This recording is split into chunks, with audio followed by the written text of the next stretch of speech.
Ladies and gentlemen, welcome back to the channel once again. I'm IWN. This is your AEW Dynamite Holiday Bash, December the 21st, 2022, or should I say December the 22nd, 2022 review. If you guys are new to the channel, hit that subscribe button, turn on that bell for all notifications. Don't forget to hit the notify me button anytime. Hit the notify me button anytime I schedule a watch along and a review, so you won't miss a single watch along review that goes live on the channel each and every single week. I have your WWE and AEW Thursday morning news. Some of them are important, some of them are not really that important. And we got a very, very spectacular episode of AEW Dynamite Holiday Bash. We got Jamie Hayter defending her AEW World Women's Championship against Hikaru Shida. You love to see it. Jamie Hayter's first title defense as AEW World Women's Champion. We got the start of the Ricky Starks Jericho feud. We got the beginning. We got the start of the MJF and Bryan feud as well. And Swerve Strickland has his own faction in AEW now. Got a lot to talk about, guys. But hit that subscribe button if you guys are new. Don't forget to hit the thumbs up. You guys can follow me on Instagram. You can add me on Facebook. You can add me on Snapchat. Links to all my accounts are in the description below. Links to my Snapchat accounts is in the description below as well. My Snapchat name. So, I'm not going to keep you guys waiting for long because I'm tired. My eyes are tired. And I'm just ready to get this over with at this point. So that way I can give you guys your WWE AEW Thursday morning news before I leave. Review and get on out of here. And lay in the bed. When I do end the stream, when I do end the review, whenever I get off of here, man, I'm laying in the bed. I'm laying in the bed, man. Oh, and by the way, there will be no American Monster and On the Case with Paul Azan watch along this Thursday afternoon. I'm going to push it to Sunday night because American Monster and On the Case with Paul Azan is coming on this Sunday night on ID. So I'm going to be live with a watch along, watching both episodes. And it's going to have both titles for my watch alongs. Or for that particular watch along that I'll be live with Sunday night. Going to be streaming 2 brand new games this weekend. They're both almost the same. They do have some differences in them. Sort of.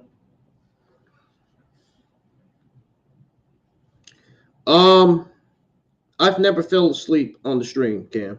Never. Never. But like I said, guys, I'm tired.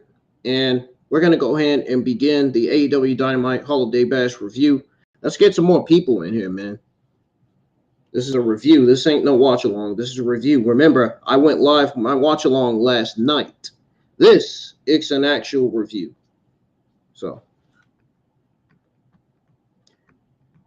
we're going to go ahead and get to the review, man, because I want to get this over with as quick as possible.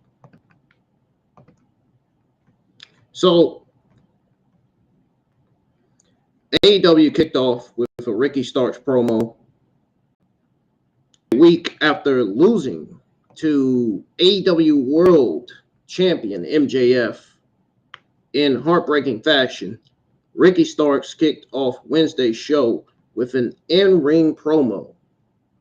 Before he could say much of note outside of viewing or vowing to come back for another title opportunity against Maxwell Jacob Freeman, Chris Jericho interrupted, flanked by Sammy Guevara and Daniel Garcia.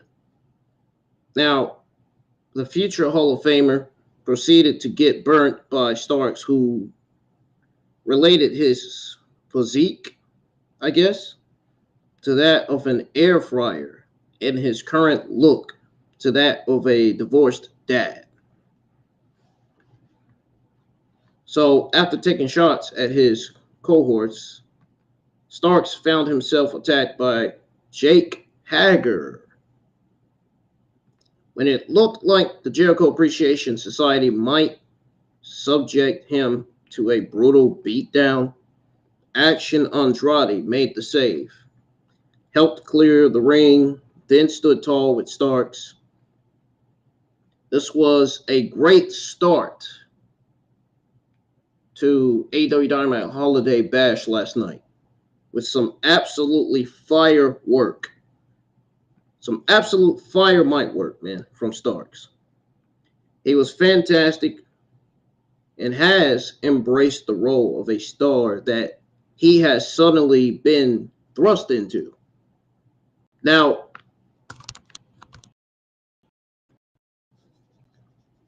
he looks the part.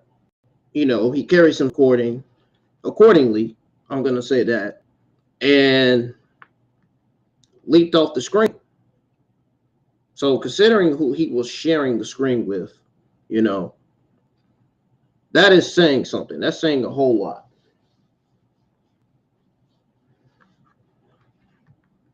His challenge for a match on the January the 4th episode of Dynamite, in which he said, "New city and new AEW, perhaps hinting at a visual makeover for the show." And I do have some news on that. I do have some news on AEW Dynamite and Rampage getting a new makeover. Like I said, I'm going to go over your AEW Thursday morning news after the review.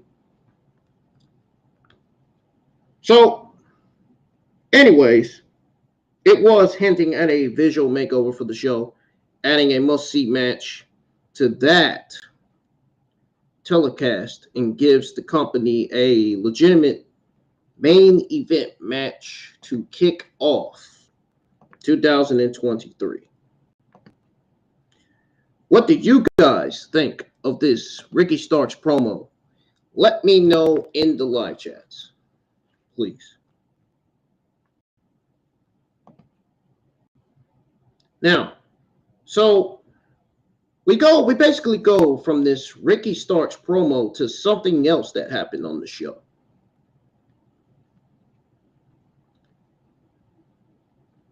Now, a little bit after this, the Elites, Kenny Omega, Matt, and Nick Jackson made their entrance on Wayward Son, the trios match. Now, they were joined by their usual sidekicks. Entrance followed. We got Diggle, Penta, El Zero, Miedo, and Ray Fenix. Ray Fenix with versus the Elite, Kenny Omega, Matt Jackson, Nick Jackson, with Brandon Cutler and Michael Nakazawa in a no disqualification match in the 5th match. Sorry, guys, I had to get my remote and mute TV. But anyways, this was a no disqualification match in the 5th match of a best of 7 series for the trio titles. Now, Don Callis, who accompanied the Elite to the ring, sat in on commentary.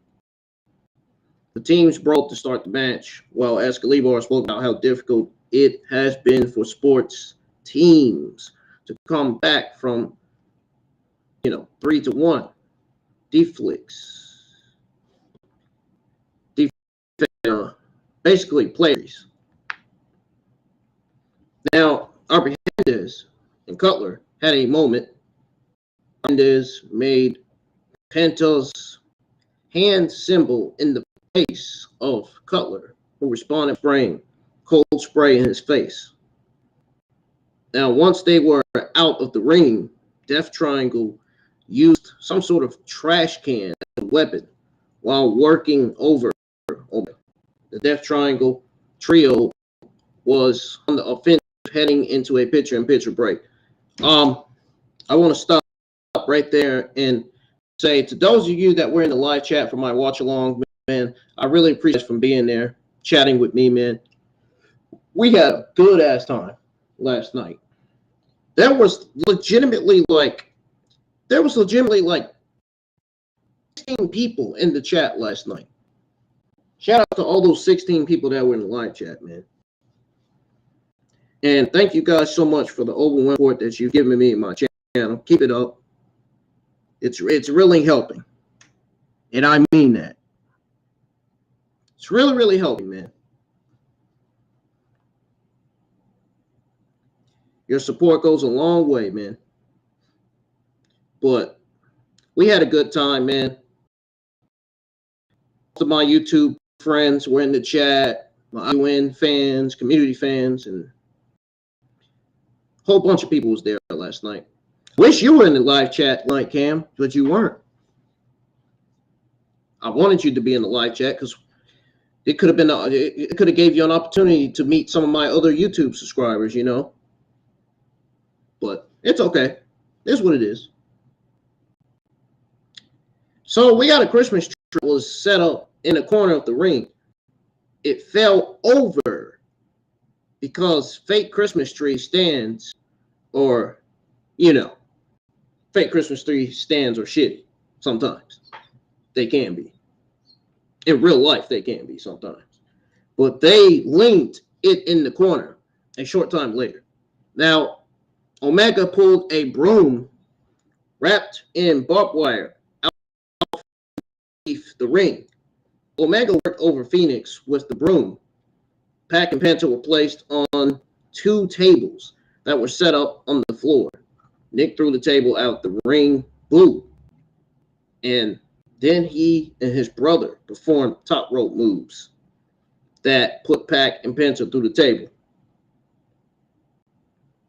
You know what? I think I can agree with you on that, QTX.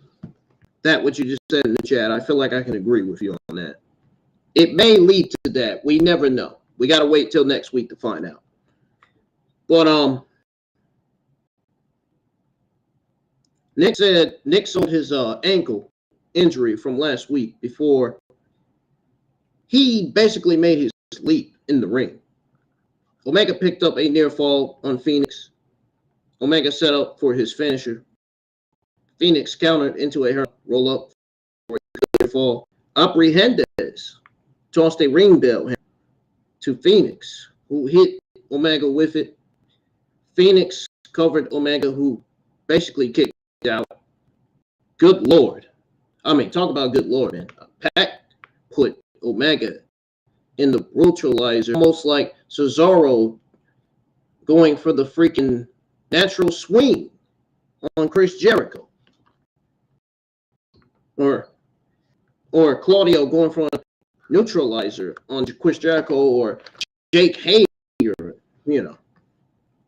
You guys get what I'm trying to hear. But Nick ran into the breakup. He ran into to break it up, basically. The submissions that was given on Kenny Omega and Nick. But Fenix caught him in an ankle lock. Matt fought off Penta to break it up, both holds. So once Penta broke up both holds, all three members of Death Triangles held up. Ring bell hammers. Man, what Penta did to that hammer was cringe. He licked it. He legitimately licked the hammer he had in his hand. That was cringe and disgusting, by the way. The Jacksons pulled Pac and Penta to ringside. I watched along too last night. Omega performed a Snapdragon suplex on Fenix in the ring. Matt hold up Fenix while Nick sold his ankle while climbing up top. So the Jacksons pretty much hit a Melzer driver on Fenix onto the chair. So then we got Matt covering Fenix and got the pin. That was it. Guys, I predicted that the Elite were going to beat Death Triangle. I also predicted that Jamie Hayter was going to beat Hamashita to retain her AEW World Championship. That's exactly what happened. So I was right about both winners here. I was right on who was going to be coming out winners in both of those matches. After the match, Death Triangle Trio attacked the Elite members with the ring bell hammers. Nick bladed heavy. Fenix pulled Penta off. He pulled him off in a weird way possible. So apparently he's being the babyface of his team again. I think this is leading to Pac and Penta turning on Rey Fenix. I think this is clearly just leading to a breakup storyline for Death Triangle. We'll see, man. We'll see in about 2 weeks. Now, I can basically suspend my disbelief for a lot of things in pro wrestling. I'm pretty sure you guys can too, but yeah. Watching a wrestler take a hammer shot to the head and then kick out of the pyramids later, it seemed like it would exceed some people's limits when they watch matches like this. But if you can tolerate the ring bell crap, then you're probably basically going to enjoy the series a lot more than I am. I'm referring to you guys watching the live chat that's watching my review here. There's some great robotic style action in these type of matches, you know. But, you know, the ongoing use of the hammers just takes a lot of the AEW fans out of the moment, you know. I feel like. That's just me saying that. I don't know about how you guys are feeling about it, but that's just how I feel about it. But overall, this match was good. You know, the talent involved is undeniable.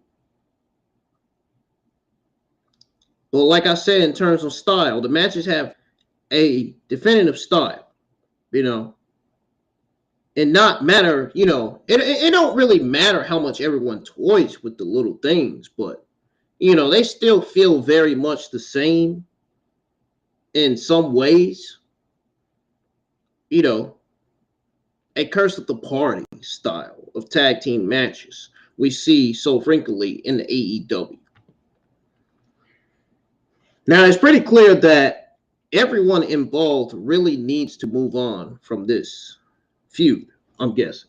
Hopefully, the Elite gets the ego-stroking win sooner rather than later so they can become two-time AEW Trios Tag Team Champions. Then we can start getting that Death Triangle breakup storyline. And then things can progress in a different direction. Hopefully. We will see, man. We will see what happens. The footage aired after last week's main event of MJF delivering a backstage promo. MJF was pissed that Bryan Danielson ruined his moment. So once MJF was pissed that Daniel Bryan ruined his moment, he called him a worthless scumbag. MJF said everyone wants to eat off his plate. MJF said that when it comes to his reign of terror, Danielson will eat less than he desires and more than he deserves. Yeah. You're a funny guy, MJF. You're a fucking comedian, man. You're a real comedian. MJF's great, man. I love the work that MJF is doing. I really do. MJF needs to keep it up, man. He is fucking great. If you think that MJF is great, then you got a complete other idiot. You got to be a complete idiot to think otherwise. Really. You got to be a complete geek. Action Andrade was interviewed by Siobhan on the backstage interview set. He said some people are calling his over Jericho, the event of the decade. He spoke about the support received since then. Now, he said he knew the Jericho Appreciation Society members wouldn't stand down. So he had Ricky Starks back. Matt Menard, Angelo Parker showed up and stated to Andrade that they weren't there to get physical. They said he was on a hot streak and said he's fired. Andrade turned around and had a fireball thrown into his face by Jericho. God, this reminds me of what Alexa Bliss did to Randy Orton. Jesus Christ. Oh my goodness, man. I hope we're not getting the ideas of Alexa on Monday night. I mean, it looked way better than that, though. Don't get me wrong, but you guys know what I mean. Andrade's promo was nothing special. It was nothing special. It wasn't that special, man. You know.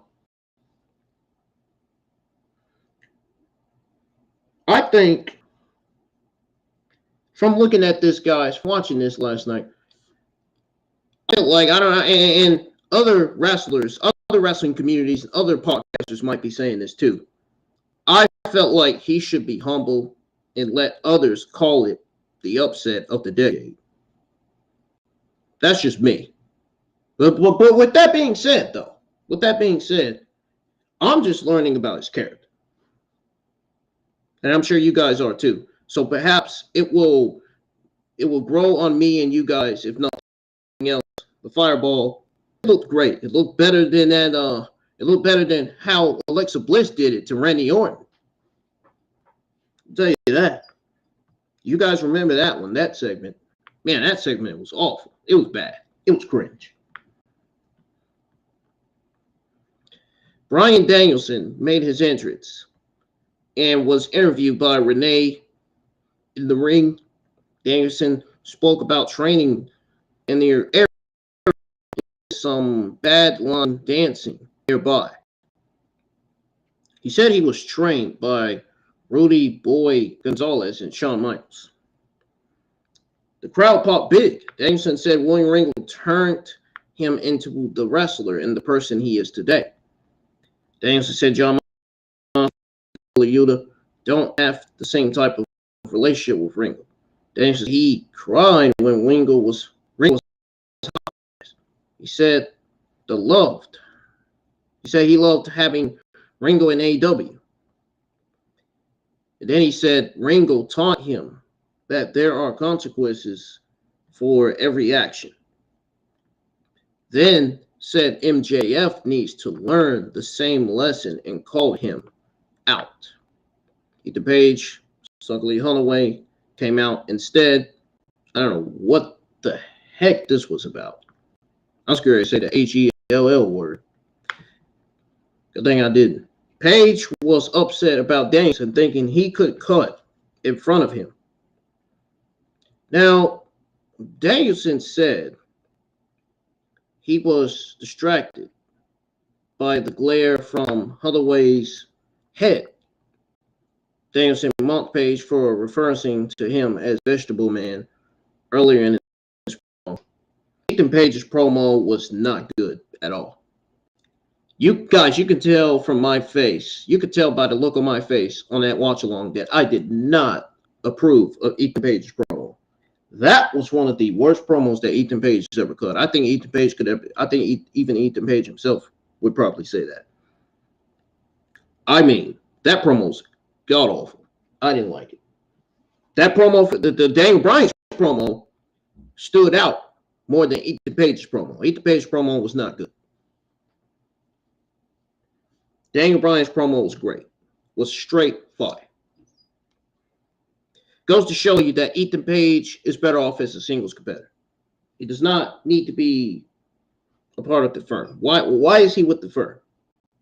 Why? Why is Lee Moriarty with the firm? He's better off as a singles competitor. Marcy's better off with Enzo Amore. My goodness. Can you imagine Big Cass and Enzo McClain? I mean, my God, that'd be one of the best feuds in the tag team division in AEW. For fuck's sakes, can we get a reunion of Big Cass and Enzo Amore? Really? The Firm has just been, they have just been so boring on TV. It's not even funny. They really have been. I'm not going to lie to you. I'm not liking this faction. I don't know about you. I'm just not a fan of this faction at all. I'm not. This faction needs to get off of my at this point. That's how I feel about it. Get them out. Get them out, man. Seriously. Holloway called Danielson a Reggie B-I-C-T-H. Said he will turn Danielson into a vegetable. Danielson said that if Page wants to turn him into a vegetable, he should do it spot. The crowd cheered loudly. See how flawless and great his Daniel Bryan's promos are, man. That sounded absolutely brilliant. Meanwhile, Ethan Page cut another terrible promo. He unbuttoned his shirt and said he had no problem popping off the top, but his pants were staying on. Page suggested they do it next week. Page said he wasn't doing it for San Antonio and then laughed. Yeah, you laughed because you couldn't come up with a promo to cut today. That's why you laughed. Trust me, that's why we should all be laughing. Oh, give me a break, man. MJF was shown smiling as he watched the segment on the backstage monitor. Danielson played to the fired-up crowd. The broadcast team announced a $3,000 Three Kings Christmas Casino Trios battle for AEW. The following teams were listed: Blackpool Combat Club, Dark Order, Orange Cassidy, Best Friends, Rush, Trilistico, Preston Vince, Top Flight, AR Fox. Obviously, AR Fox teamed up with Top Flight. We got Kip Sabian, Butcher and the Blade, Angelico, Luther, Serpentico, the ALS, I guess. That's what they're... No, that's not what it's called. All right, Davari, Josh Woods, and Tony Nese. This looks like this is going to be a very, very, very, very boring episode of each. Yeah, guys, it looks to me like I might just be live for the SmackDown watch along. I got a feeling. I got this feeling that Rampage is just not going to deliver this week. I mean, look at the matches. I got some news on the matches they got on the card. You're not going to believe the matches they got on the card. This is going to blow your mind. This is just going to fucking have you angry faster than a roach can crawl up on the freaking wall. The Rampage card looks absolute complete disaster. Board fest. The Rampage card is. Rampage card does not look good, guys. I'm telling you, you're going to be fucking pissed when I go over the Rampage card. Jade Cargill, I feel bad for her, dude. She's being treated like dog shit on TV as TBS champion. They need to hurry up and take that title off of her, man. They really do. Oh my God, her freaking reign as TBS champion's been god-awful. AEW's got some shit they got to fix, man. They're just like WWE, man. When it comes to garbage, they got some stuff they got to work on. They really do. I'm not going to lie to you. We have footage airing from Rampage of Jon Moxley and Adam Heyman Page brawling. So this brawl is going to continue on this week's episode of Rampage. Adam Heyman Page is going to come out in the middle of the match. Oh, and I have your AEW Rampage spoilers, by the way, folks. I don't think you're going to want to hear the AEW Rampage spoilers. I really don't. That's how bad. That's how the Rampage card looks. That's how bad the show is.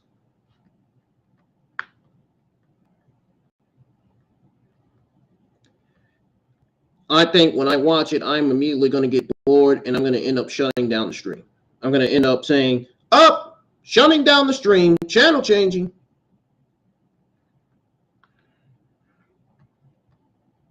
Anyways,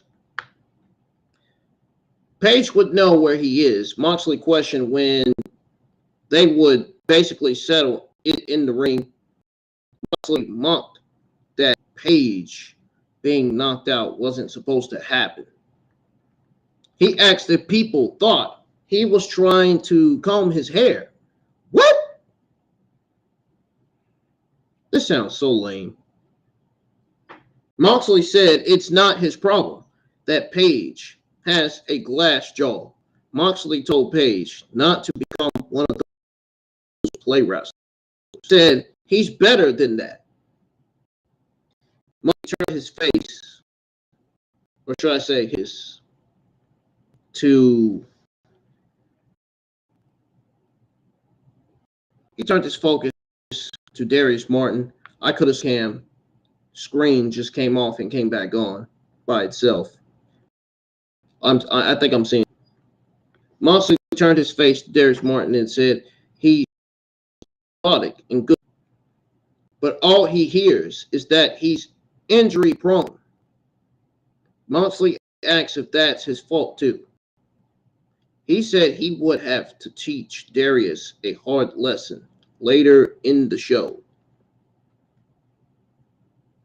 Samoa Joe checked in from his home in Tampa. Joe was dressed in a suit, sat in front of a Christmas tree.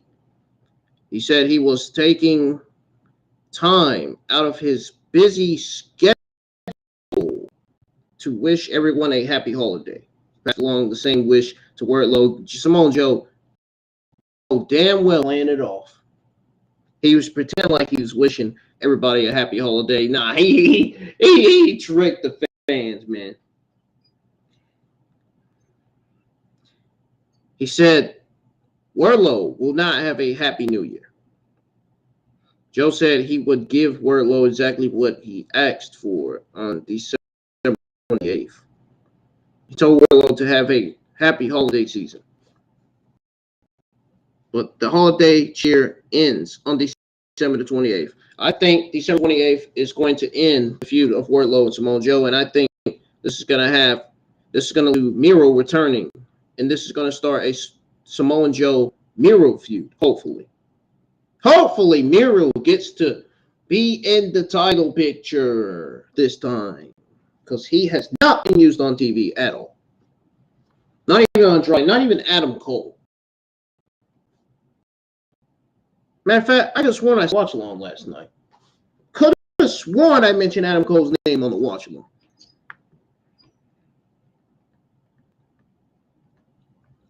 Now I remember. Yes, I did mention Adam Cole's name on the watch along. I did. I said, where is Adam Cole, baby? Where's Andrade? Where's Miro? Where's Brian Cage? Where's Lance Archer? Guys are not getting TV time. Where are they? You mean to tell me Satnam Singh is getting TV time than Lance Archer? You gotta be kidding me. You gotta be kidding me, bro. You mean to tell me Jeff Jarrett is getting more TV time than Adam Cole? Give me a break. Nonetheless, Andrade. Are you freaking serious, man? Get out of here, man. This shit sucks. Really. Even Hook is getting more TV time than Andrade and Adam Cole. This is unbelievable. Now, I'm talking about guys that shouldn't be on TV. Hook, yeah, Hook is all right. I'm talking about Satnam Singh and Jeff Jarrett. Jeff Jarrett should be helping AEW out with the event calendars, scheduling AEW events, live event shows, or whatever he does back there. He should not be in AEW. I don't know why is he there? What is he doing? And you know what?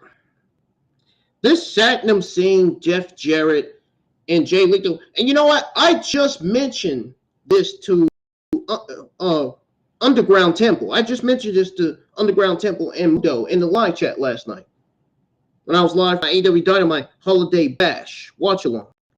I told Underground Temple mentioned a good point.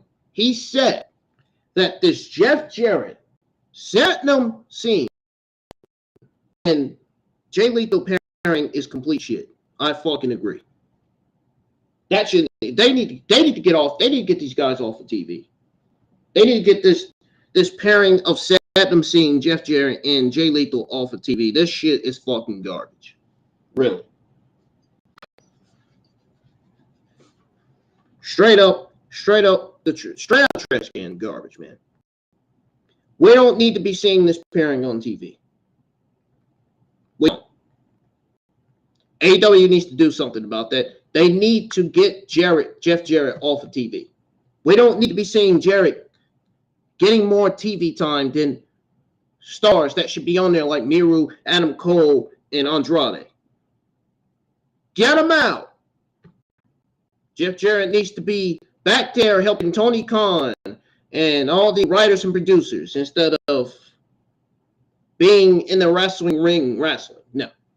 We don't need to see Jeff Jarrett wrestle. Nobody wants to see him wrestle. No. Nobody wants to see Satnam Singh wrestle. Jay Lethal, yeah, I don't mind Jay Lethal wrestling. I think Jay Lethal is better off as a singles competitor, to be honest. I mean, I don't know why he's Sanjay Dutt. Same thing with Sanjay, or I can't even get his name right. Sanjay Dutt. Same with him, man.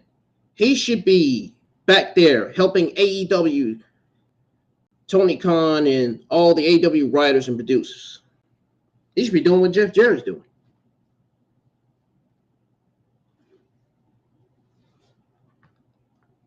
I just don't pairing, man. But Samoa Joe did tell Wardlow to have a happy holiday season. The holiday cheer ends on December 28th. We got Hook versus Exodus Prime. I got it right this time. But that's funny that Exodus Prime got destroyed by Hook because he not only got defeated by Hook, but he got defeated by Wardlow last week too, did he not? That's one he did. But it's sworn he got pulled together last week and he got squashed. Man, I feel bad for that Exodus Prime guy, man. I don't know what they're doing with him. At this point, you might as well say he's a jobber. Hook's entrance was televised while Prime was already in the ring. The broadcast team said it was Prime's Dynamite debut. Hook clothesline Prime, threw some shots at him, and then choked him out. So Hook pretty much squashes Exodus Prime. While Hook was in the ring, footage was shown on the big screen of Big Lee Moriarty. God, they need to get Lee Moriarty out of the firm. They really do. Get the firm off TV. They are piquing nobody's interest at this point. Get them out. Seriously. Big Bill and Lee Moriarty working over Jungle Boy Jack Perry while Studley Holloway spoke. Bill chokeslammed Perry into a dumpster.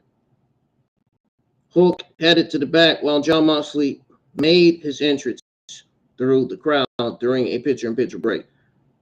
I like how Hook came out and tried to feed off Lee Moriarty and Marcy, only to find out that Hook is just slowly walking back there as if he's just letting them chokeslam Jungle Boy. I'm telling you, man, something's not right here. I'm telling you, it's leading to a Hook heel turn, man. It's leading to a Hook turning heel on Jungle Boy, man. I'm telling you. I think they're setting up a Hook Jungle Boy storyline, man. I think they're setting up a feud. I think they're going to turn Hook heel. They're probably gonna make the dumbest decision ever. They're gonna make AEW. Something tells me AEW is gonna make one of the worst decisions ever. Have Hook join the firm. No, that's not what we want to see on TV. But that's what this is looking like. I hope to God not. Hook is better off as a singles competitor. I don't know why in the world, in God's green earth, with AEW, think about having Hook join the firm. That absolutely would not make sense. I'm going to tell you right now. I hope that idea gets thrown out the window quicker than a car can freaking crash to a freaking tree. Like, seriously. No. Nobody wants to see Hook join the firm. I'd rather see Hook feud with Jungle Boy than the firm feuding with Jungle Boy and Hook. I want to see heel Hook versus babyface Jungle Boy. I hope this is leading to the right decision, and the right decision is to have AEW turn Hook heel. I mean, Hook is more like a heel to me. I don't think he's face. This babyface Hook, nah. They need to turn him back heel.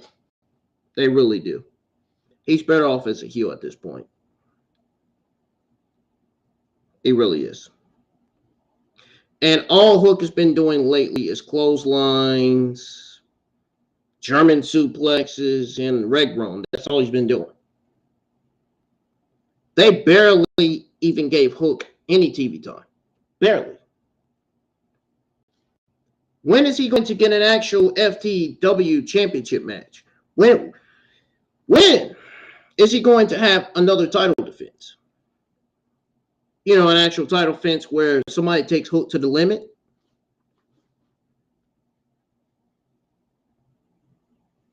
It's almost like AEW just doesn't shit up Hook in the FTW championship run. I don't know. That's just me. That's how I think about it. But we had Claudio Castagnoli joined by Jon Moxley in the ring. And then the Martins made their entrance. We got Jon Moxley with Claudio Castagnoli at ringside versus Darius Martin, and with Dante at ringside. Moxley put Darius in the corner, then shoved him. Darius shoved him back. Darius went for a shoulder block, but Moxley didn't budge. Moxley slapped Darius. Moments later, Darius drop kicked Moxley, rolled to the floor for a moment. Moxley tossed Darius to ringside, then ran him into the barricade. Moxley brought Darius outside the barricade, suplexed him on the floor. Moxley threw Darius back inside the ring, and then turned and jawed at it for a moment, allowing Darius to perform a suicide dive back in the ring. Darius took too long going up top, so Moxley punched him and knocked him down to ringside. Moxley held the ropes open for Darius, who had to roll bottom rope to break the referee's count. Moxley picked up Darius in suplex position and dropped him on his back. Moxley got Darius on the ropes, scratched his back, superplexed him. Moxley delivered elbows to the head of Darius in front of Dante. Darius avoided a Moxley move. Moxley invited him to hit him again. The wrestlers traded strikes. Moxley put Darius down and then went at his surgically repaired knee. Would they have talents go for Darius's fucking surgically repaired knee? Do you know how many times Darius has been out with injury? I'm telling you, man, something tells me this is leading to a top flight breakup. I'm telling you. It's either going to lead to Dante Martin turning on Darius, Darius turning on Dante Martin. I think it would make more sense to have Martin turn on Darius. Given Darius has been losing, has been letting his brother down a few times. I don't know. That's just me. Darius kicked Moxley's leg out from under him. Darius used the ropes to perform a cool Pele style kick that led to a 1 count. That had no effect on Jon Moxley whatsoever. Darius performed a flatliner for a 2 count. Darius had a small trickle of blood coming out of his nose. Darius went for a top rope crossbody block, but Moxley rolled through and stomped him repeatedly. Moxley threw more elbows to the wide of Darius's head. Moxley finished off Darius with a Death Rider before pinning him. And that was pretty much it. We got a video package spotlighting the AEW Women's Championship match, which was the only match that stood out on the show, in my opinion. I'm sorry, y'all. That's just how I feel. Jamie Hayter versus Harashida was the best match on the show, in my opinion. Given that Jamie Hayter is one of my favorite female stars, Harashida is one of my other favorites, but I think it's safe to say it made more sense for Jamie Hayter to retain. I mean, she just became AEW World Champion. Why would you have her drop the title immediately to Harashida? That is dumb. That would be the worst decision that AEW has ever made.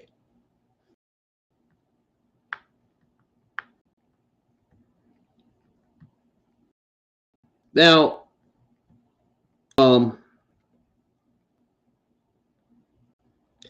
match between Moxley and Darius, it was entertaining. It was, even though AEW knows better, they know better than to not put babyface versus babyface on TV. I've been saying this almost every week now. When is AEW and WWE going to learn that booking a babyface versus babyface and booking a heel versus a heel makes no sense? When are they going to learn that? I don't understand why they're still doing it. You lose audience doing that. There's a lot of people, there's a lot of other wrestling fans besides me that don't like the babyface versus babyface, heel versus heel idea. They don't like that. I'm telling you, I'm one of those fans that don't like that, man. I don't appreciate seeing that on television. They need to stop doing that. Seriously. We need to be saying heels versus babyface. Heels versus babyfaces. Not babyfaces versus babyfaces. Not babyfaces versus babyfaces. Not heels versus heels. I got it right. I kind of stopped for a minute. I thought I was getting it wrong, but I got it right. I know what I'm saying, y'all. Trust me, I know what I'm saying. And I hope you guys agree with me, man. I hope you agree. I hope you come in the chat and agree and say, yes, WWE and the AEW needs to be booking babyface versus heel and heels versus babyfaces every week on television, on WWE and AEW television, instead of heels versus heels, babyface versus babyface. Really, man. I mean, give me a break.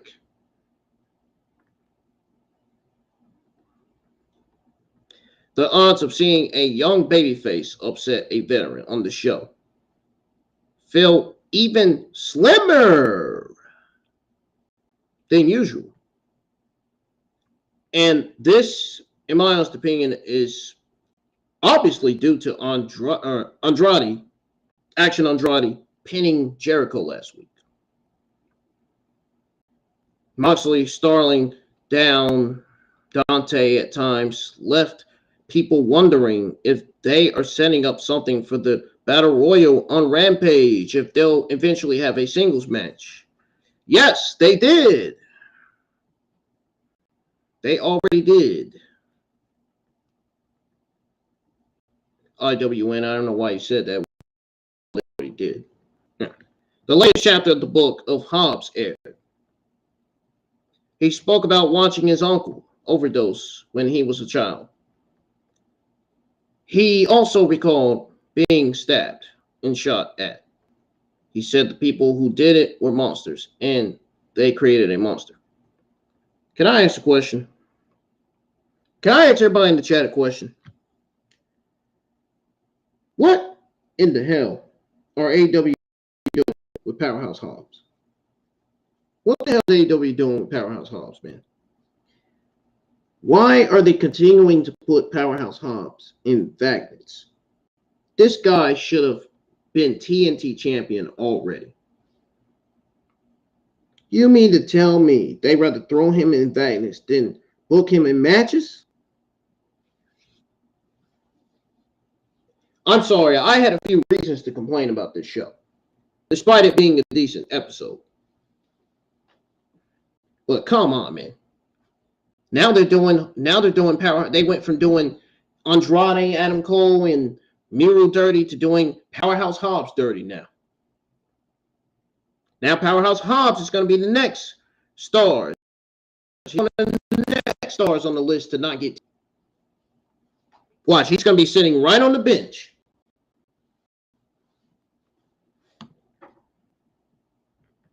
He'll be sitting right in Titus Catering like Andrade, Miedo, and Adam Cole are. I mean, might as well say they are. They're not getting TV time. Might as well say Lance Archer and Brian Cage and the Embassy are sitting in Titus Catering. The moment Brian Cage and the Embassy became the new six-man Ring of Honor Tag Team Champions, Brian Cage immediately lost to Jungle Boy. It's got the word buried written all over it. Brian Cage was buried. Buried. Absolutely buried. The moment he became six-man Ring of Honor Tag Team Champions, the moment him and his faction became champions, dude, Brian Cage was buried immediately. That does not sit well with MC at all. That didn't look good. I bet Brian Cage was not happy about that. And I could see Brian Cage requesting for his AEW release sooner rather than later after that.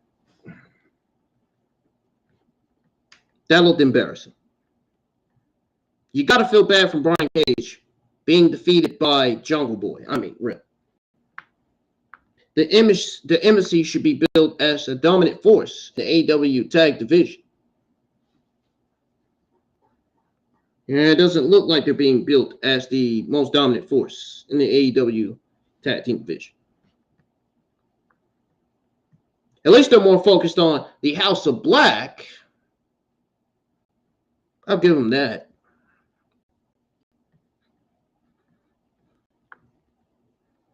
So we got FTR's Dax Harwood and Cash Wheeler versus Austin Gunn and Colton Gunn. Both entrances were televised. Footage aired of the Guns attacking the FTR duo at Ring of Honor Final Battle. Dax had athletic tape on one of his thighs. FTR was working over the Guns at ringside, heading into an early picture-in-picture. This match wasn't much either. Harwood sold his assortment of injuries and ended up in a sharp shooter. Wheeler ran in and hit Austin to break it up. Colton went after Wheeler, who tossed Colton to ringside. Wheeler leaped from the apron toward Colton, who moved, causing Colton to crash into the barricade. In the ring, Harwood tried to roll up, who rolled through Colton, and then Colton held Austin's hand for leverage while he pinned Harwood. So basically, the Guns cheated like a bunch of losers, right? After the match, Escalabar said FTR had lost 3 matches in a row and wondered if they had happened during their AEW careers. They wonder if that happened during their AEW careers.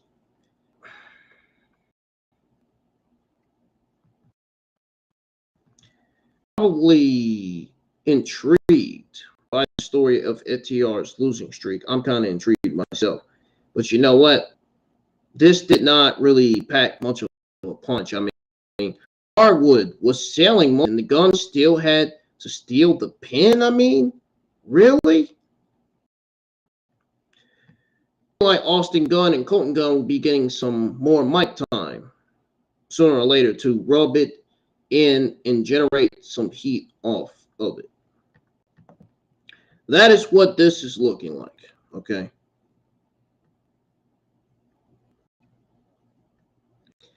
I mean, this match was no good, okay? There were some things on this show that were great, and there were some things on the show that was bad. This right here, no. Very, very, very bad. It had been infinitely better without the celebrating involvement. Why do you guys think I didn't say anything? Why do you guys think I didn't say much about the FTR and Guns match? Why you guys think I was a little quiet about that 2-on-2 tag team match between the Guns and FTR? Just wasn't feeling it. Nah.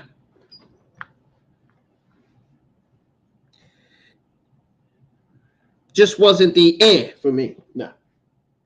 I'm sorry. I'm moving on. Moving on. I'm ready to end this AEW Dynamite review already. A video aired. We was just talking about these guys. Here we go again, man. I'm about to sound like DMX.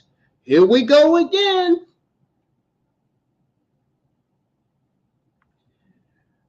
The video aired with Sanjay Dutt rapping about the Acclaim. His rapping was lame. Just so you know. And I'm not playing no games when I say that. I mean that. That's the same as rapping about John Cena. Really, man.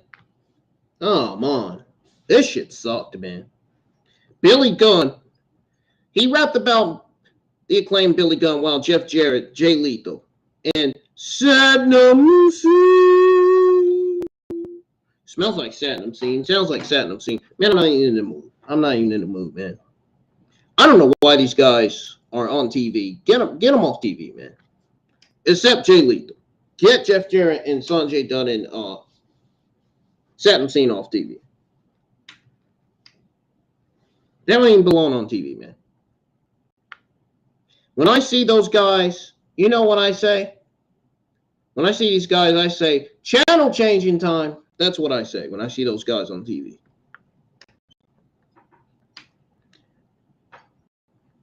I say that at the tip of my tongue. But they were shown. The broadcast team mocked Sanjay's rap. Rick Ross was in the ring and was introduced by Siobhan. The Keith Lee Swerve face-off was better than the video airing with Sanjay Dutt rapping about the Acclaimed. Nah, I'm sorry. I didn't like that. He made his entrance. Ross said they had business to discuss. Ross introduced the young legend Swerve Strickland. When Strickland didn't come out, Ross said he wanted to make it special. You're a big mother, you know. Ross Lee, in an uncensored line, Lee turned around and cut gesture while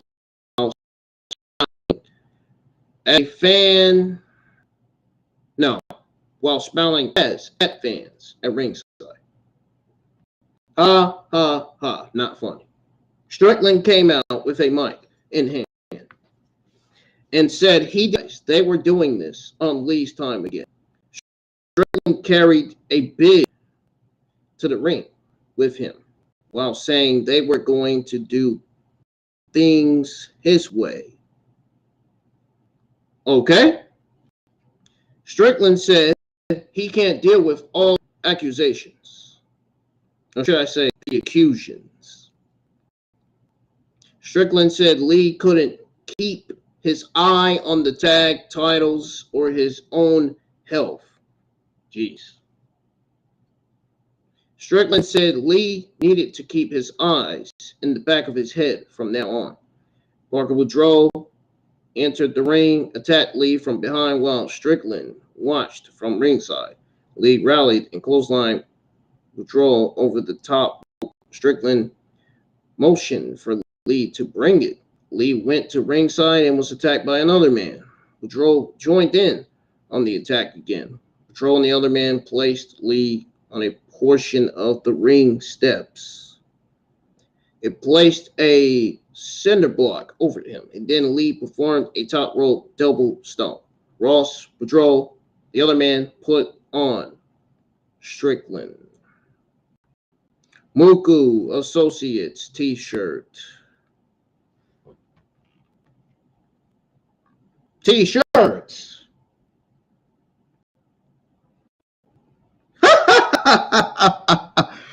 Nobody. I'm guessing nobody enjoyed the segment. I did.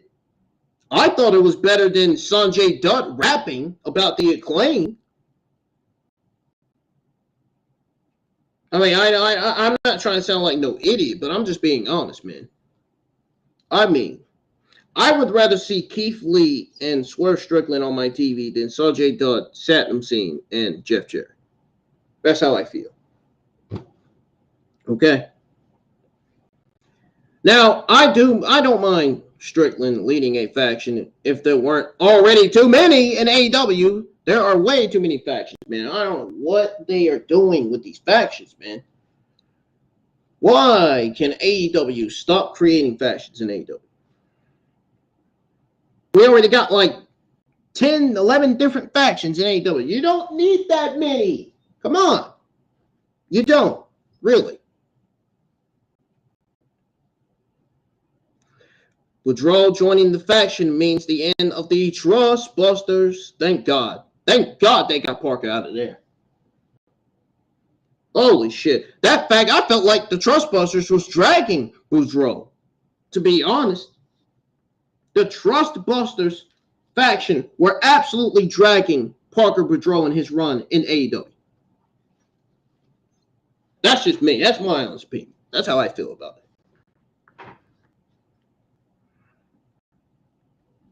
Complete AIDS, man. Now, for real, the segment was great, and it was not. There were some good things about it, and there were some bad things about it, for real. Just truthful. Escalabar recapped the double stomp, and then he hyped the Battle Royal for Rampage. Orange Cassidy and Best Friend spoke comically about what they would buy. Trent Beretta said he would buy his mom a new house if he won.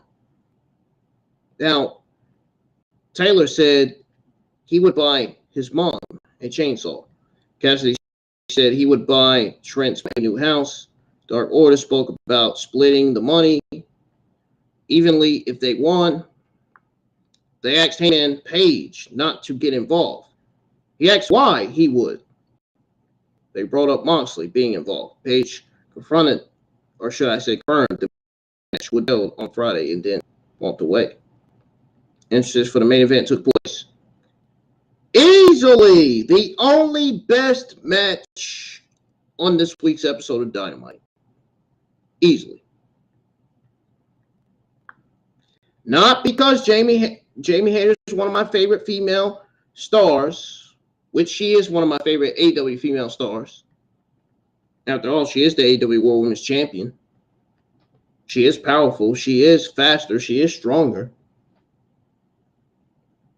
She is beautiful. She does have good looks. In a positive way, not a negative way. I hope these simps online get their minds out of the gutter, man. Not that serious.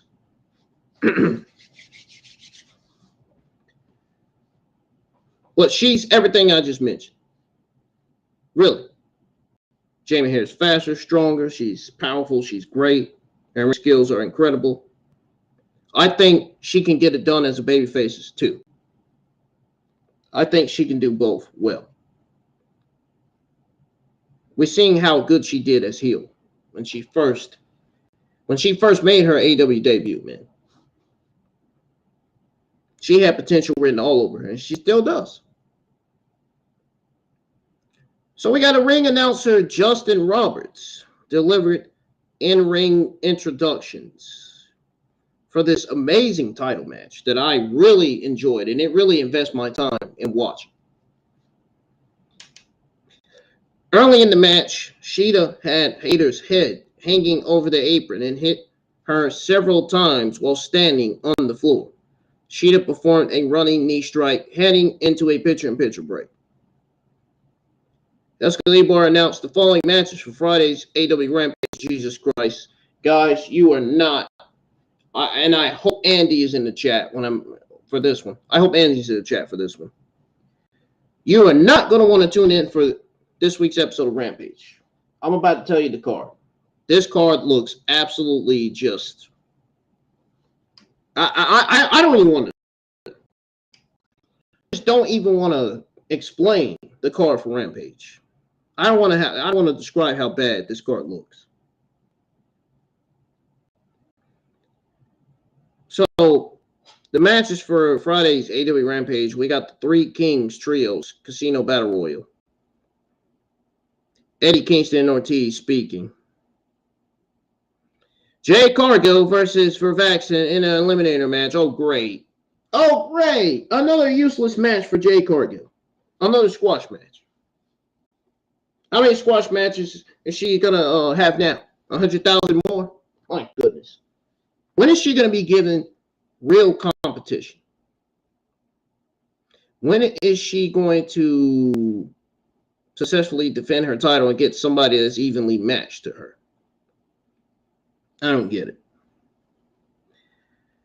I don't get it, man. Wardlow speaks. Anthony Bowens and Billy Gunn versus Jeff Jarrett and Jay Lethal. Oh, Jesus. Hopefully Anthony Bowens and this match look good. Otherwise, I'm not going to be watching if the match doesn't look good. If the match doesn't go well. Guys, it's looking like I'm going to be just live for the SmackDown Watch Along, man. I tell you right, the card looks bad. The card looks really bad. Last week's Rampage was better. Last week's episode of Rampage was a lot better than this. I'm telling you right now. The results spill disaster. I'm gonna say that. That's all I'm gonna say. Excalibur announced the following matches for next week's AEW Dynamite. However, AEW Dynamite, different story. AEW Dynamite is going to be great. Dynamite is always great every week, man. Well, most of the weeks it is. Most of the weeks it is. There are a tiny bit of weeks where it's not that great. But most of the week, Dynamite is great. Most of the weeks, man. So, for next week, AEW Dynamite, Triangle versus the Young Bucks. This is going to be match 6 of the best of 7 series for the AEW Trios titles. So I'm guessing this is the last match for them. Ethan Page and Bryan is booked for next week's episode of Rampage, or next week's episode of Dynamite. I was going to say Rampage. Fuck Rampage. We got Samoa Joe versus Wardlow for the TNT title. After some good action, both wrestlers ended up on the apron. Shida hit Hayter with a knee strike. Shida followed up by suplexing Hayter off the apron to the floor, heading into another picture-in-picture commercial break late in the match. Shida connected with a series of strikes, performed a nice suplex. Rebuild distracted the referee onto the apron with a kendo stick in hand. The referee continued to bicker with Rebuild while Shida pulled Baker into the ring, roughed her up, and hit her with a kendo stick. Hayter tried to powerbomb Shida. Clearly, this match is strong so far. It was freaking fantastic. without action. Easily the best on the show, man.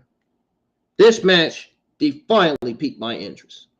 Not because of their looks, because of how great they are in the ring, because of their in-ring skills and how fast both these ladies move in the ring, man. Unbelievable.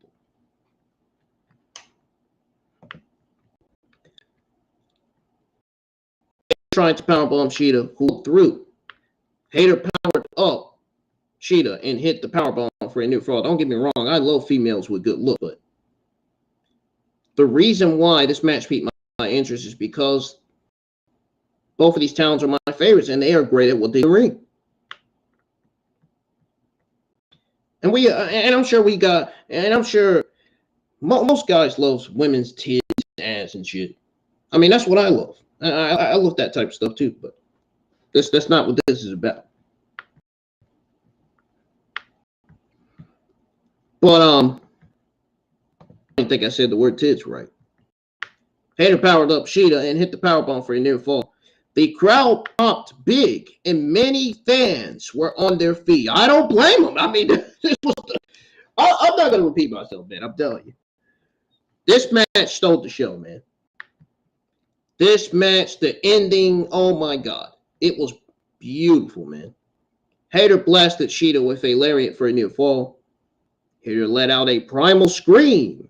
Just like I let out a primal scream when Shida kicked out. Give me a break. I was hoping Shida was going to take the loss. She's going to take the L, but she didn't want to take the L. She kicked out. He said, no, I ain't giving up. Then performed a short arm lariat and got to cover Shida for the 1, 2, 3. And Jamie Hayter, just like that, was able to retain her AEW World Women's Championship, which is the right decision by AEW. Good on them. The heels went after Shida. After the match, Toni Storm ran out to make the save. Hayter hit Storm from behind with the title. Baker and Rebuild held Storm in place, but they released her once Saraya's entrance music played. I had a laugh. Oh, man. On my watch along, man, I had a laugh at Jamie Hayter because the minute she heard Saraya's music hit, she hightailed it out that ring. That had me laughing, dude. That was the funniest thing I've seen on the show. Jamie Hayter rolling it out the ring as soon as Saraya's music hit. I loved that, man. That was freaking cool, man. That was freaking hilarious. I liked that. It was funny and it was cool at the same time. I loved how quick Shida rolled out of there. I loved how Jamie Hayter rolled out of there, not Shida, excuse me. Shida was down when Saraya was coming out. So Saraya ran out. Rebuild went out to ringside and took a clothesline. Saraya into the ring and pretty much put Baker down with a kick that caused Baker to roll out the ring with her allies.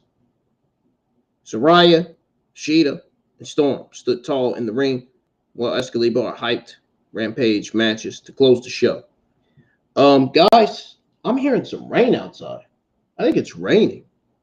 I don't know what's going on out there. But we got a strong main event, And let's be honest, guys. The AEW women don't get main event segments very often. Now, these two made the most of the opportunity. Now, I'm pretty sure some of you guys don't see the show doing a big number for that second hour. I freaking agree. I think that second hour was just, I don't know. I don't want to say it. I don't want to say it was a complete waste of time, but it's something similar to that. But hopefully it won't be held against the main event wrestlers if that's the case, because they really brought it. Shida and Hayter, I am proud of them, man. They really brought it. This show was just very much up and down. I thought it was going to be spectacular. I thought it was going to be incredible, but the show was fantastic and not good at the same time. The show was pretty much very up and down. Now, I personally enjoyed the way things started. There were some rough moments even before the show fell off a cliff during that Lee and Strickland segment, which a lot of people are talking about that. A lot of people are saying that it was terrible, but I think it was better than the terrible rapping of Sanjay Dutt. That's how I feel about it. The main event delivered in a huge way. Huge way, man. But overall, this is the last time I'm saying this. Dynamite was an up and down show this week. That is my opinion. That's my thoughts on that. That's going to do it for the AEW Dynamite Holiday Bash 2022 review. If you enjoyed it, hit the thumbs up. Let me know in the live chats, please. I am officially going on a 2-3 minute break. I will be right back. Don't go anywhere when I come back. It'll be time for me to give you guys your Dode and AEW Thursday morning news, and I'm getting the heck off of here because I definitely need to lay down. I'm feeling a little tired. I'm feeling a little lazy, a little bit. I don't know why I'm feeling like this, man. Well, I did work Monday and Tuesday. But I was off yesterday too. So, but anyways, I will be right back, guys. I'm going where? And I'm putting on some music for you guys here.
Ladies and gentlemen,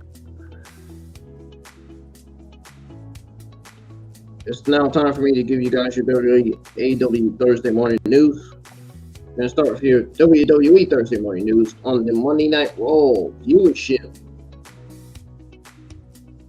Yes, folks.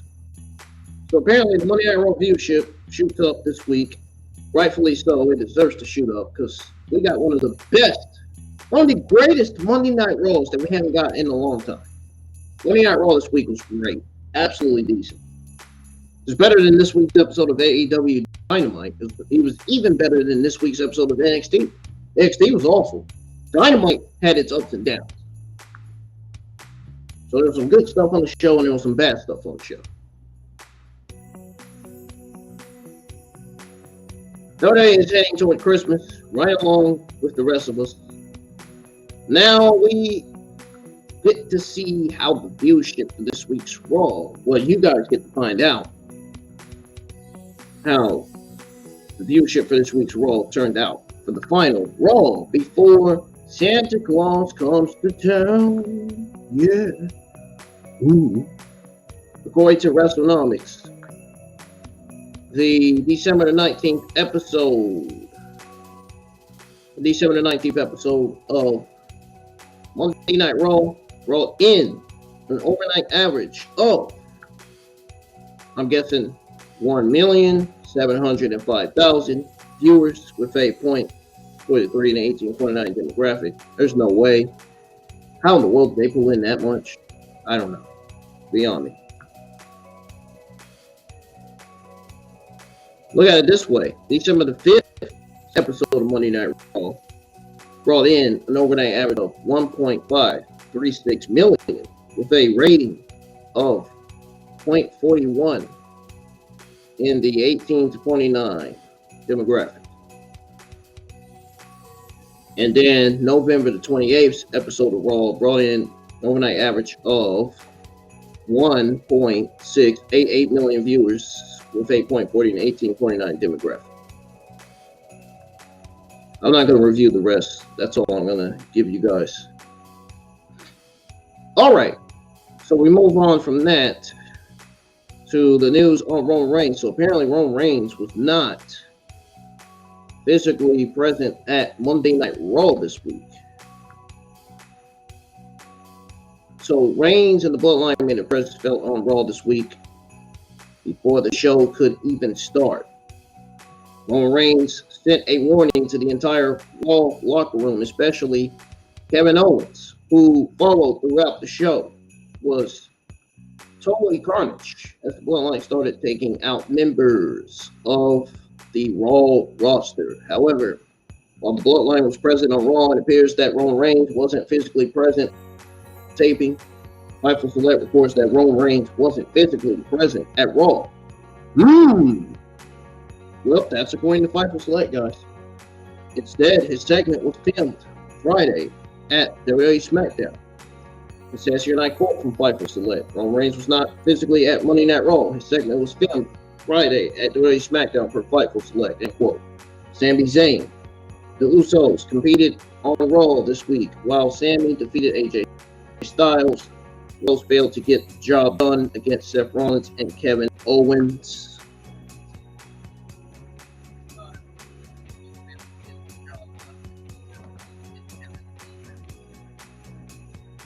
What's y'all's take on the story? Let me know.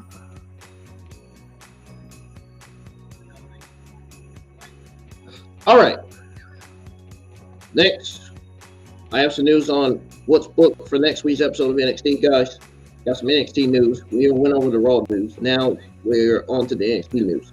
North American title match. More announced for NXT next week. Tony D'Angelo. Yo, Tony D. Man. What's going on, yo? Tony D'Angelo was injured in a match with Wesley during a previous episode of NXT. Next week, the Dawn of NXT gets a North American Championship match. Finally, his first North American Championship match. Imagine that. You love to see it. Only to find out it's against Wesley. Wesley's great, though. I mean, he's not bad. He's a high flyer like Ricochet, man. Now, Triple H can bring Nash Carter back. Maybe we can get the reunion of MSK.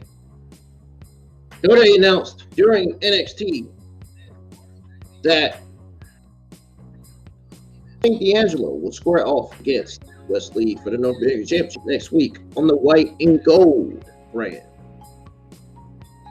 Plus, Cora Jade and Wendy Chu will run it back on NXT this week. Why? I don't know. I'm not interested. Hopefully, I hope Cora Jade destroys the living, drizzling shit out of Wendy Chu. She scored a win given that she did score a win over Wendy Chu during a previous episode of NXT. Wendy Chu will be looking to even the score. Even the score next week. Yeah, right. Nah.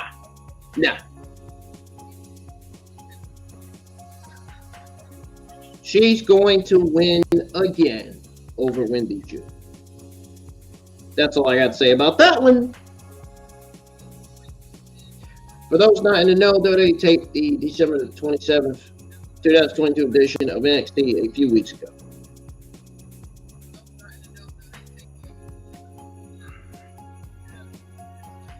Oh, by the way, the card for NXT.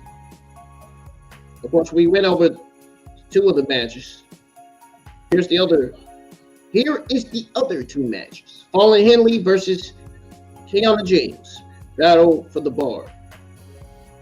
Odyssey Jones, Malik Blade, Idris Ignoff versus the Schism in a 6-man tag team match.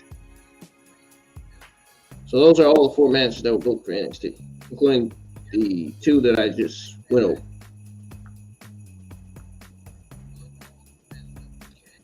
Nikki Cross, at least she's not Nikki Trash anymore, continues to hint at Sanity's WWE return.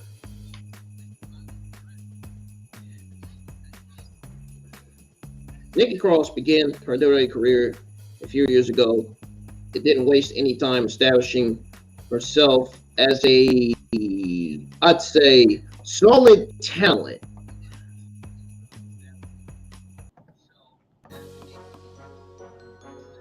Cross is most famous for being part of the ill-fated stable called Sanity, which comprised Killian Dane, Eric Young, Alexander Wolf, and herself back in 2016. It has been a while since the group was last seen in WWE, but it now seems that Nikki Cross has once again hinted at Sanity's return. The faction saw success in WWE's developmental brand before being called up to the main roster a few years ago. Sanity made their debut during the June 19th, 2018 episode of Friday Night SmackDown. And fans had a lot of hope for them. Unfortunately, it was all for nothing, as WWE simply didn't know how to book them, and most of the members were eventually released.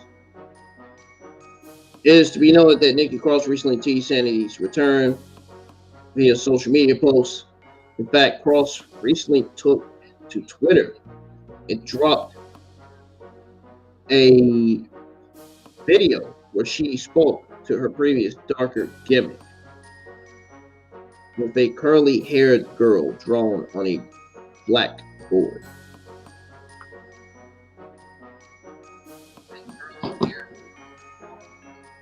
Not only that, but Nikki Cross then went on to say she would get the curly-haired girl whatever she wanted for Christmas on next week's episode of Monday Night Raw. Naturally, she continued to hint at the faction's return throughout. Says here, and I quote, "Look at all the pretty bubbles. All the bubbles are for you. So I'll make sure what you want. I'll make sure you get what you want for Christmas."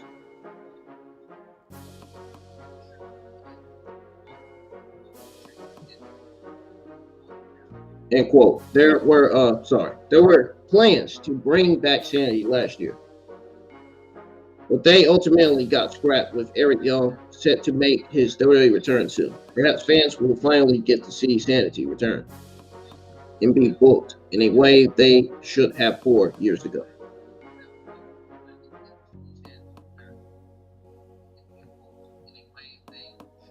Now, my question to you guys is, are you excited to see Sanity back? Let me know.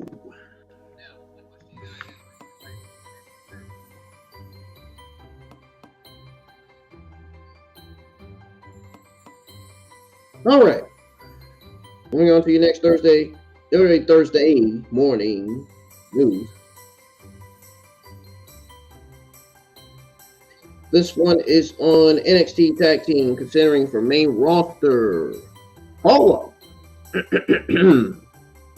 This is referring to Pretty Deadly. WWE has a roster full of prospective top stars sitting in NXT. It seems that they are ready to pull trigger on an already proven tag team. Pretty Deadly became one of the brightest and most refreshing tag teams in NXT following their debut.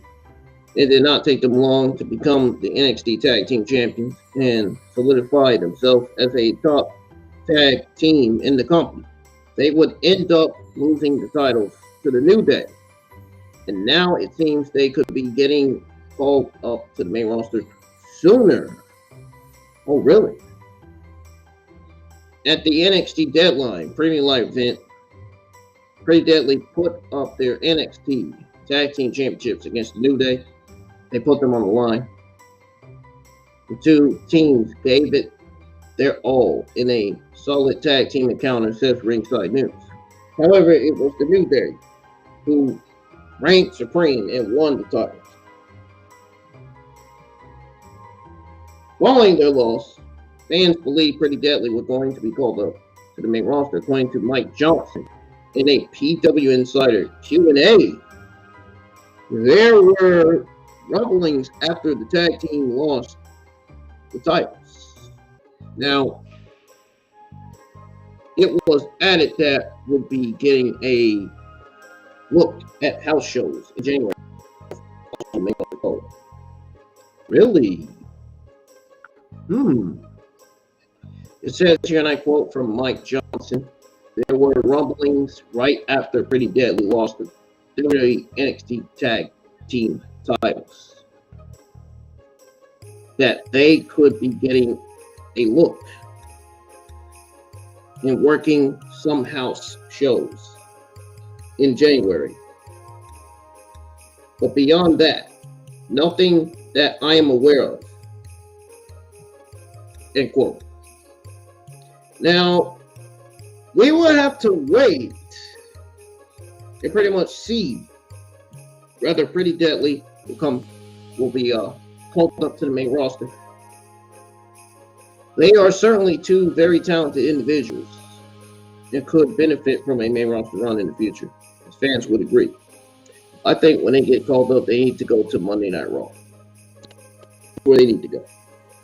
Monday Night Raw tag division needs more tag teams, considering that now not only they have Alpha Academy and Street Profits, but they have Judgment Day and OC. Now we could be getting the reunion of the Hurt Business. So I guess the Raw tag team division is somewhat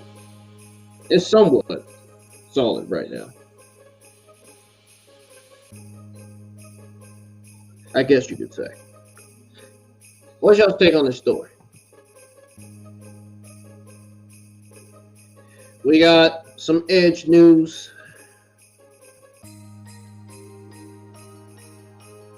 Now, Edge apparently had talks with AEW before his release. Michael Salette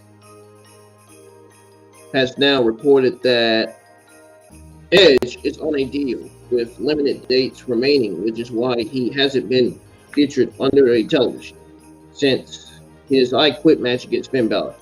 One WWE higher-up informed Fightful that the vignettes aired on TV during the summer was a way to build to some important matches throughout the year for Edge, basically.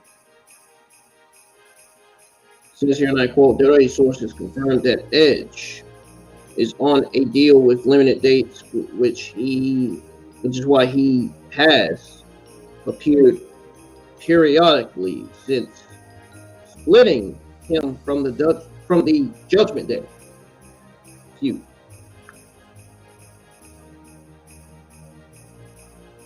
So they go on to say that one arrow said that the vignettes this past summer were a way to buy some weeks on television before Edge's return and give them a little more time in order to build some important matches throughout the rest of the year, which happened with the Balor and Priest matchups per Fightful Select. And quote, Fightful also reported that if the earlier reports regarding Edge's 3-year deal are correct, then his deal could be up soon, says Ringside News. However, they were unable to confirm this. Fightful also mentioned that Edge had talks with AEW before his WWE return in 2020.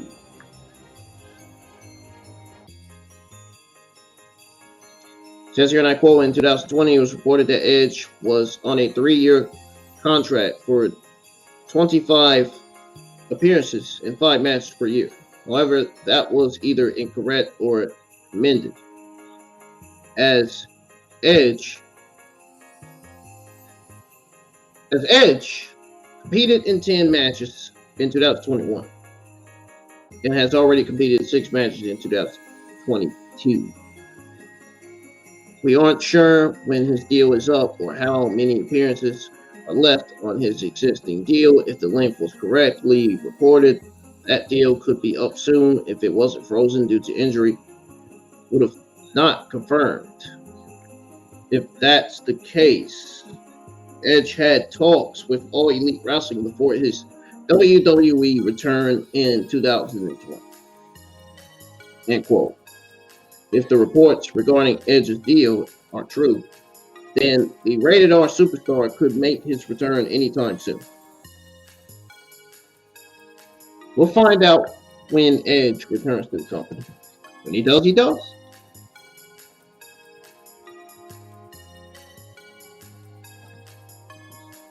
So there's more news on Edge. Edge's WWE contract could be up soon. Charles Sapp provided an update on Edge's current deal with WWE from behind Fightful's paywall. The multi-time world champion signed a 3-year deal with the company in 2020, according to the report. Edge is currently working imminent dates with WWE. Yes, we already went over that.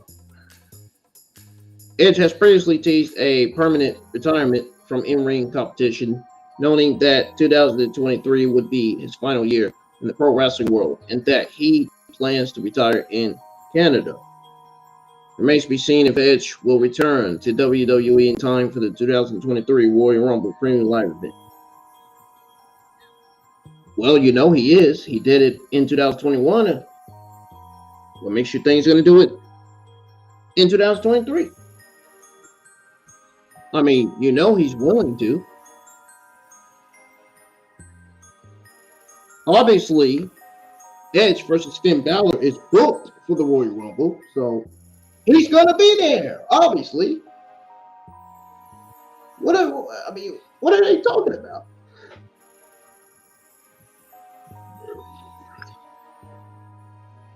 I think Fightful Select's behind. They should have already known that Edge versus Finn Balor was booked for the Royal Rumble. Now they're saying Edge has a 3-year something deal, whatever.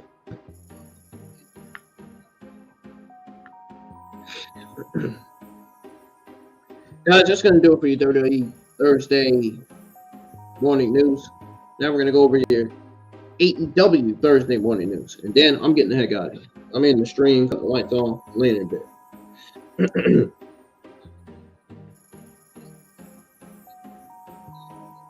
We're going to start We're going to start with the news on Chris Jericho.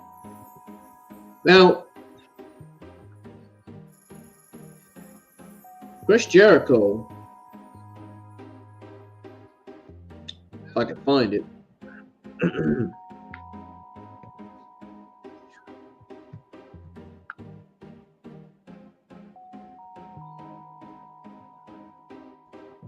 so apparently Chris Jericho says he's finished up with top AEW faction. Chris Jericho appeared on the recent episode of Winnie Big Sports Talk to discuss the upcoming big debut of AEW. During the interview, Jericho revealed that status of his faction's feud with Blackpool Combat Club. He says here, and I quote, "We just finished up with the Blackpool Combat Club, and then, of course, the biggest upset in pro wrestling history when Action Andrade beat me on Dynamite last week. So we'll have to address it." End quote. During the same interview, Chris Jericho also hinted at a possible feud with Ricky Starks, which that did happen last night on AEW Dynamite.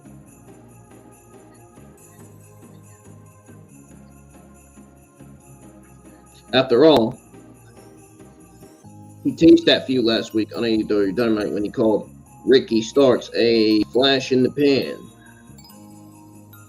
He said that Ricky Starks is another one that we're kind of looking at getting involved with. End quote.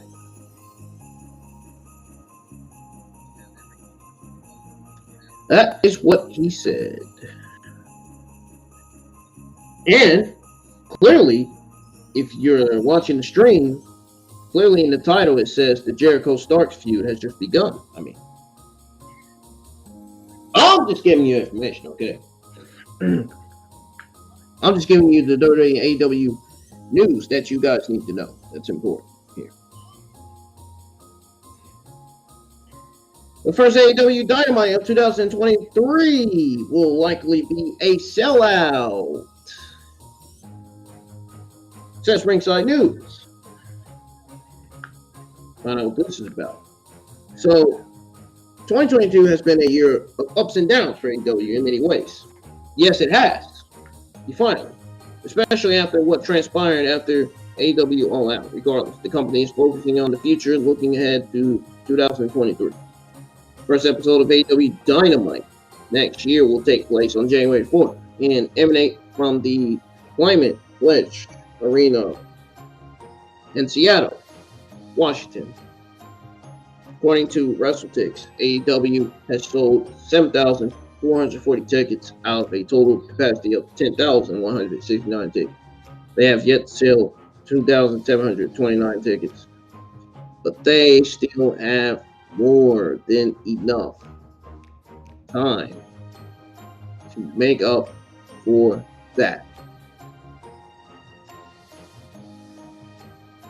So again, AEW has sold 7,440 tickets out of a total capacity of 10,169 tickets. They have yet to sell 2,729 tickets. They still have more than enough time to make up for that. AEW is currently busy setting up the upcoming 2 episodes of Dynamite, similar to what WWE is doing with SmackDown. They want to end the year on a high note. We'll have to see whether AEW will manage to start 2023 in a good way. Actually, WWE is doing the same thing what AEW is doing, but they're doing it with SmackDown. In other words, I think AEW is taping 2 episodes of Dynamite. SmackDown is taping, or WWE is taping 2 episodes of SmackDown and Raw. They're doing what AEW is doing, basically. Same thing. As they want to end the year on a high note, we'll have to see whether AEW will manage to start 2023 in a good way. AEW currently has a lot of momentum on their side.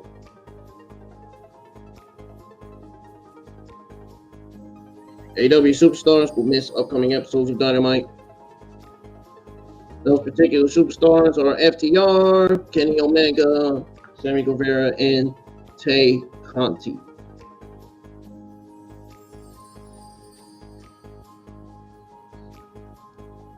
AEW is doing 2 Dynamite shows newly, namely the New Year's Smash edition of Dynamite at First Bank Center in Bromfield, Colorado on Wednesday, December the 28th. There will be some stars missing. January 4th edition of Dynamite, including FTR and Kenny Omega in Seattle.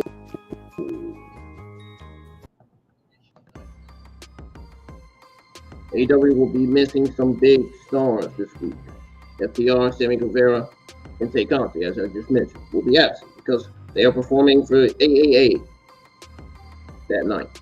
The AAA World Tag Team Champions are FTR and the AA World Mixed Tag Team Champions are Guevara and Melo. At Wrestle Kingdom 17, Omega will defend his IWGP United States Heavyweight Championship against Will Ospreay inside the Tokyo Dome. Well, FTR will defend their IWGP Heavyweight Tag Team titles against Haruka. I thought they were going to say Soruka. Haruki Goto, Yoshi Hashi. Death Triangle and the Elite have a 7 series tournament, but the match will not happen in the upcoming episodes of Dynamite because the superstars are busy attending to other commitments. Wrestle Kingdom 17 will also feature some surprise entrances as discussed in ringside news of previous art. 30 superstars and AEW performers will be making attendance at the event. Are you excited about AEW Wrestle Kingdom? I'm excited about AEW Dynamite and Wrestle Kingdom. I'm going to be watching both episodes, and I'm going to be live with both watch-alongs. Yeah! How about it, man? Twice is nice, right? I'm going to be live with both watch-alongs. Yeah! Wow! And I'm going to make sure I have my both my laptops fully charged on that day too, on January 4th. That way, because it's going to be a long stream.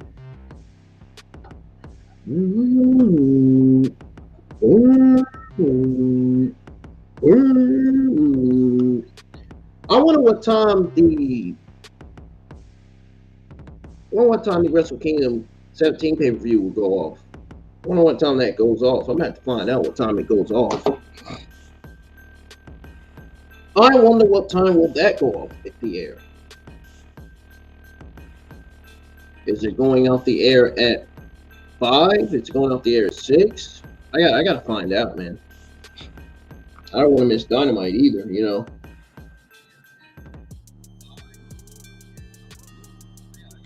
All right. So, I'm pretty sure you guys have heard this from my only favorite podcaster in the entire IWC, JD, because he went over the news on this, and now I'm going over the news on this. Apparently, AEW Dynamite and Rampage set for a new look in a matter of weeks. Interesting. Interesting. Like I haven't already heard that. Clearly, I heard it on JD's podcast. I mean, clearly he's one of my many inspirations. I mean, does that surprise anybody here? No, it doesn't. Now, WWE's former vice president of global television production, Mike Mansberry, was recently hired as AEW's senior vice president and co-executive producer. Following the hiring, changes were already expected. Tony Khan has now confirmed that changes are coming to AEW next month. As part of the contract for hiring Mansberry, Warner Bros. Discovery and AEW President Tony Khan decided to update the design of the show. changes will go into effect at some time in January. The magnitude of these alterations is unknown at this time. It could be as basic as new visuals or as drastic as a new stage setup or greater production value. Khan acknowledged the new look during the interview with TV Insider. Says here, and I quote from Tony Khan, "I don't want to let the cat out of the bag necessarily, especially so close to the big deal." He goes on to say, but at the start of 2023, we're going to open the year on Wednesday, January the 4th, with the first Dynamite in Seattle, marking a full year of Dynamite on TBS. We'll finally have a new look, to say the least. I'm excited about it. He goes on to say, "I think it's a nice thing to present to the fans, but frankly, I found more so than ever. The more you talk about these things, when you build them up, you don't want to create expectations that are impossible. I will say the set will be beautiful though. The local Rampage will also be different. This will affect the way people view AEW on Wednesdays and Fridays in terms of presentation with the set and the show with the same great action." End quote. Khan also thanked Mansberry of his contributions to the campaign, including his television production experience and enhancing the presentation. "I will be keeping an eye on this news and update from Ringside News. They'll let me know something. And if I do, I'll let you guys know.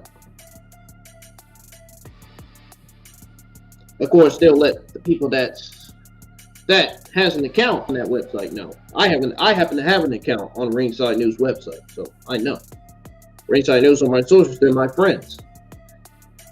Remember, I told you guys years ago that Steve Carrier had me followed on Twitter at the time when I had Twitter. Talents like Thunder Rosa had me followed on Twitter. All those talents, you know, way before my Twitter accounts got suspended. Way before that.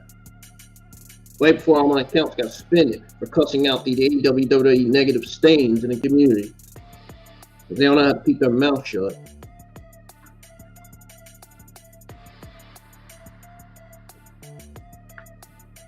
AEW drops a new game trailer featuring MJF.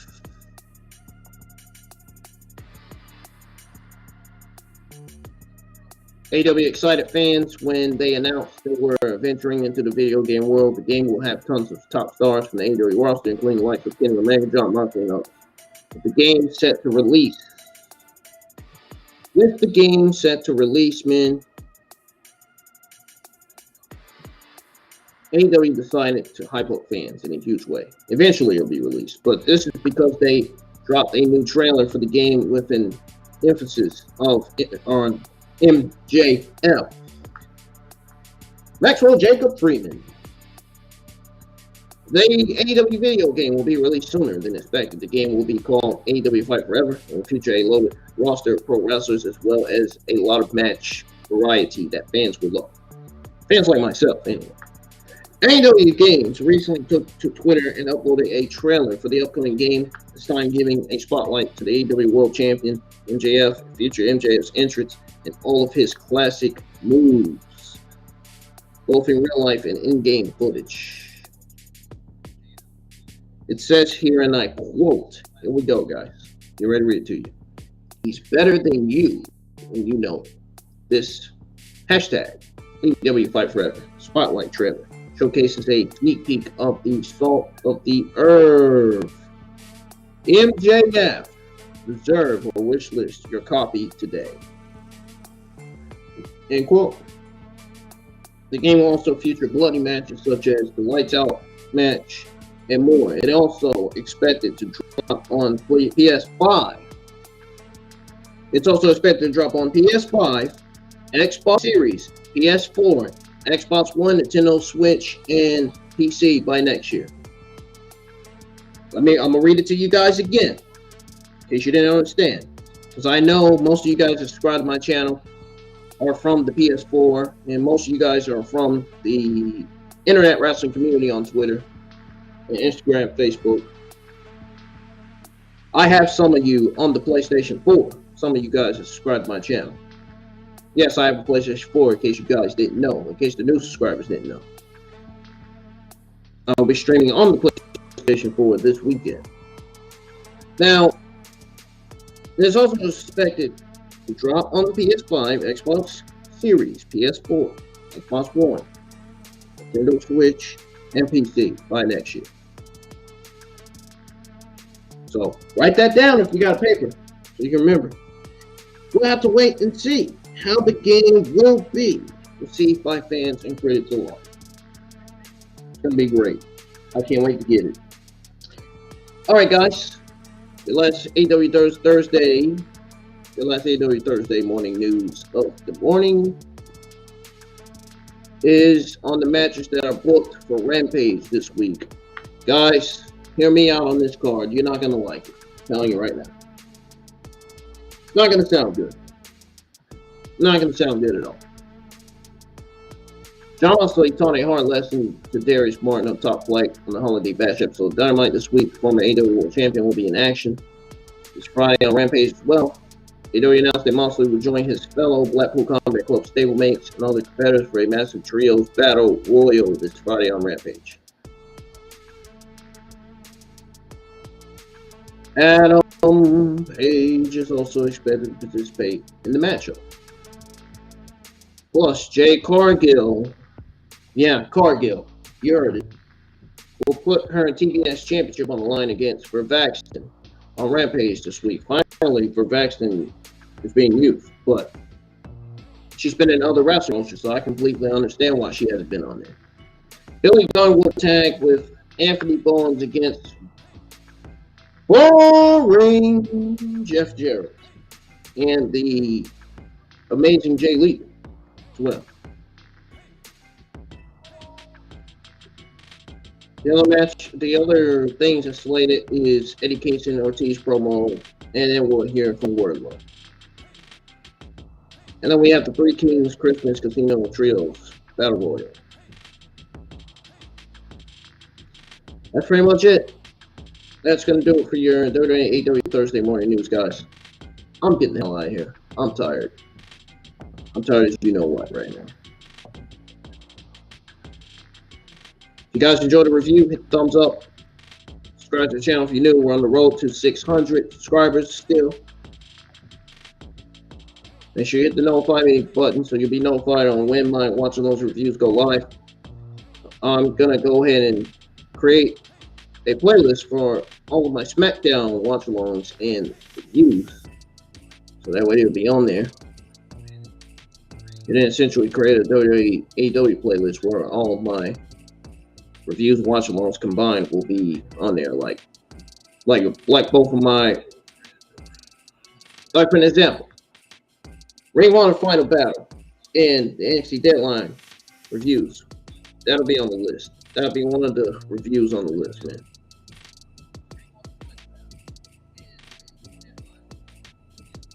That's 2 wrestling shows I review. So, yes, I got a lot of gaming content that I'll be streaming this weekend.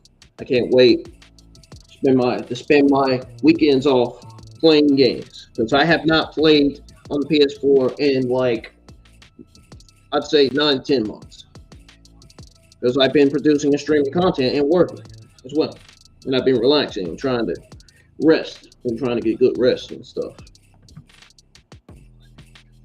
because rest is important, guys. I'm telling you right now.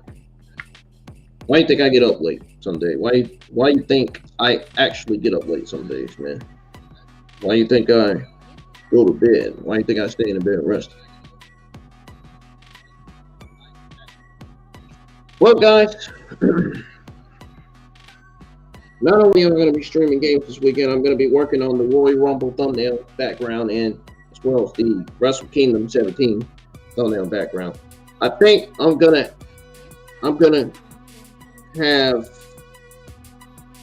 to think.